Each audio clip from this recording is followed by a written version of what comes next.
का इतक्या लवकर अवघ्या 50व्या वर्षी असं काय घडलं होतं की महाराजांना मृत्यू यावा?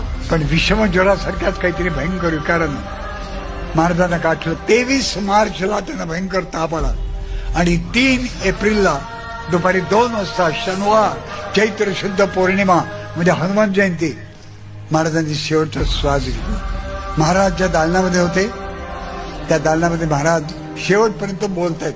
म्हणजे ते पूर्ण शुद्धीवर आहेत की आपल्या भोवताली हे सगळे माझे सरदार लोक रडतायत.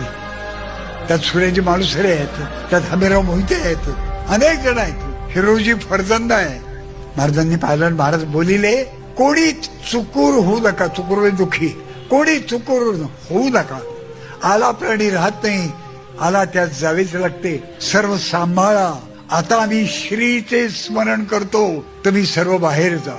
म्हणून त्या दालनातून सगळ्यांना बाहेर जायला सांगितलं आणि आता आम्ही देवाचं नाव घेतो ते जा म्हणून म्हटलं. सगळे पण बाहेर पडायला लागले, रडत होते, हुंके देत होते, पदर डोळ्याला लावलेले होते.